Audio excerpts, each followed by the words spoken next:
আসসালামু আলাইকুম। নির্বাচন ভিডি নিউজে আপনাদের স্বাগতম। সংসদ ও গণভোটের তফসিলের অপেক্ষা পর্যালোচনায় বসেছে ইসি। এদিকে জানিয়ে দিব, নির্বাচন বানচাল করতে আবারও ১/১১ ষড়যন্ত্র হচ্ছে। বিস্তারিত জানিয়ে দিব। প্রথমে সংসদ ও গণভোটের তফসিলের অপেক্ষা পর্যালোচনায় বসেছে ইসি। ত্রয়োদশ সংসদ নির্বাচন ও গণভোটের তফসিল পর্যালোচনায় সভায় বসতে যাচ্ছে এএমএম নাসির উদ্দিন নেতৃত্বাধীন নির্বাচন কমিশন। রোববার সকাল 10:30টায় নির্বাচন কমিশনে এ সভা হবে, যাতে 4 নির্বাচন কমিশনার ও ইসি সচিব উপস্থিত থাকবে। ডিসেম্বরের দ্বিতীয় সপ্তাহে তফসিল ঘোষণা করার কথা রয়েছে, আর ফেব্রুয়ারির প্রথমার্ধে একই সময়ে সংসদ নির্বাচন ও গণভোট হবে। ভোট গ্রহণের সময় 1 ঘন্টা বাড়ানো সহ মনোনয়নপত্র জমা, বাছাই প্রত্যাহারের শেষ সময় ও ভোটের তারিখ চূড়ান্ত করা হবে রোববারের সভায়। ভোটের কাজের সার্বিক বিষয়ে অগ্রগতির পাশাপাশি পোস্টাল ভোটিংয়ের ব্যালট পেপার আনা নেবার সময়ও চূড়ান্ত হবে এ সভায়। এর আগে আইন শৃঙ্খলা সভা ও আন্তঃমন্ত্রণালয় সভা করেছে ইসি। প্রথা অনুযায়ী রাষ্ট্রপতির কাছে সার্বিক প্রস্তুতি অভিহিত করতে 10 ডিসেম্বর বঙ্গভবনে যাবে নির্বাচন আয়োজনকারী সাংবিধানিক সংস্থাটির সদস্যরা। এরপরে কয়েক দিনের মধ্যে তফসিল ঘোষণা করবে ইসি। ইতোমধ্যে ডিসি, ইউনো সহ মাঠ প্রশাসন ও এসপি, ওসি সহ পুলিশে ব্যাপক পরিবর্তন আনা হয়েছে। তফসিল ঘোষণার পর পরিস্থিতি বিবেচনা করে রদবদল দরকার হলে তাও করবে ইসি। রোববারের কমিশন সভার সিদ্ধান্ত ও রাষ্ট্রপতির সঙ্গে সৌজন্য সাক্ষাতে সব ধরনের প্রস্তুতি অবহিত করে 2 ভোটের তফসিল ঘোষণা করা হবে বলে জানায় ইসি। নির্বাচন কমিশনার মোহাম্মদ আনোয়ারুল ইসলাম সরকার বলেন, রোববারের কমিশন সভায় তফসিলের সময়সূচি নিয়ে সিদ্ধান্ত হবে। এরপর মহামান্য রাষ্ট্রপতির সঙ্গে সাক্ষাৎ করে তফসিল চূড়ান্ত করা হবে। তিনি জানিয়েছেন, তফসিল ঘোষণার সঙ্গে সঙ্গে কারা রিটার্নিং অফিসার, সহকারী রিটার্নিং অফিসার হচ্ছে তাও প্রজ্ঞাপন আকারে জারি করা হবে।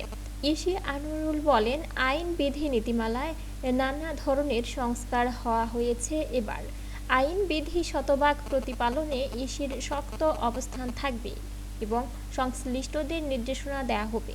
সেই সঙ্গে প্রার্থী দল, ভোটার সহ সব অংশীজনের সহযোগিতা চান তিনি।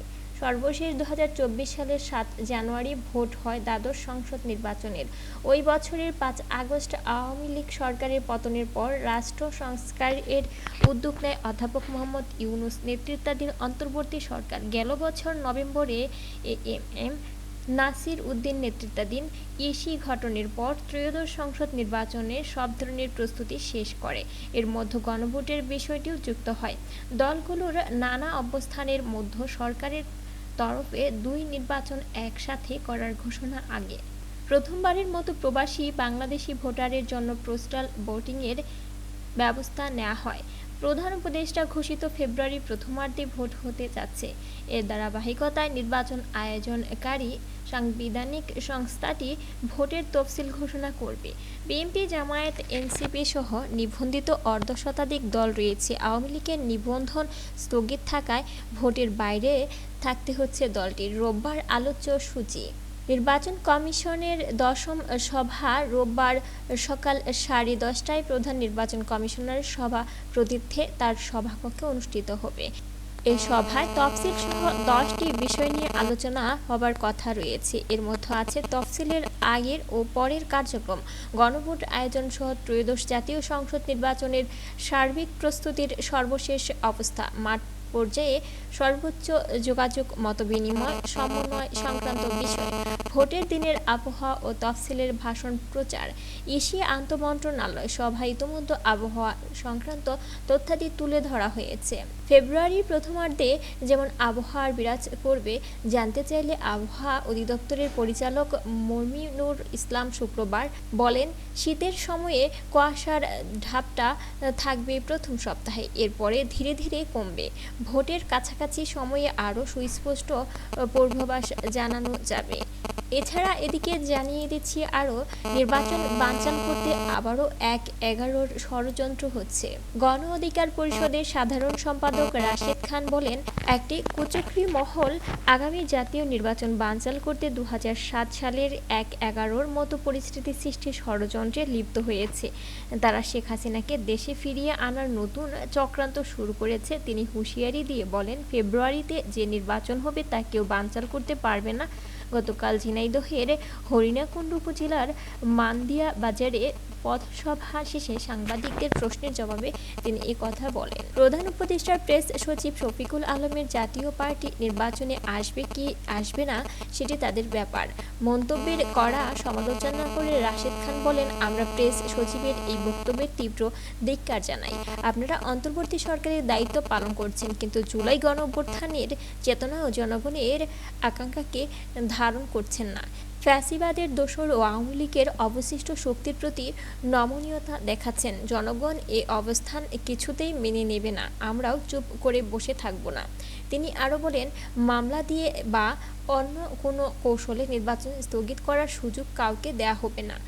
আগামী ফেব্রুয়ারিতে নির্বাচন হবেই। আমরা দৃঢ়ভাবে বিশ্বাস করি এই সরকার নির্বাচনের সুষ্ঠু নিরপেক্ষ পরিবেশ নিশ্চিত করবে। আন্তর্জাতিক অপরাধ ট্রাইব্যুনালের উদ্দেশ্যে রাশেদ বলেন, আপনারা আওয়ামী লীগের বিচার শুরু করেছেন, এটা ঠিক আছে, কিন্তু জাতীয় পার্টি সহ ১৪ দলীয় জোটের অপরাধীদের বিচার কেন শুরু করছেন না? ব্যক্তির পাশাপাশি দলেরও বিচার হতে হবে। যে সব আওয়ামী লীগ নেতা ২০২৪ সালের ডামি নির্বাচনে অংশ নিয়েছিলেন, আগামী নির্বাচনে তাদের কোনো সুযোগ দেয়া হবে না। নির্বাচনী জোট প্রসঙ্গে তিনি বলেন, গণ অধিকার পরিষদ ইতোমধ্যে ২০০ আসনে প্রার্থী ঘোষণা করেছে।